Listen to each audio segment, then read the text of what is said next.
Freeform scanning has never been easier than with the Renishaw SP25M contact scanning probe inside Aberlink3D. Thanks to the clever yet simple path planning developed by Deva Electronics and built into Aberlink3D's scan routines, creating a scan path is incredibly straightforward. For curves, all you need to do is define a start point, a direction and an end point. For surfaces, simply select the points you want the probe to pass through.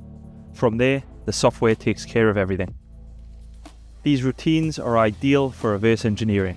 As you can see here, while we scan a rough aluminium cast surface, once captured, the data can be exported directly as a DXF file for downstream use.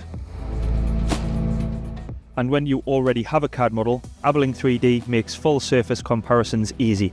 In this example, we're scanning a 3D printed turbine blade to instantly visualize deviations from nominal geometry. No matter the part, simple, complex, cast or printed, Aberlink3D makes freeform scanning fast, intuitive and incredibly powerful.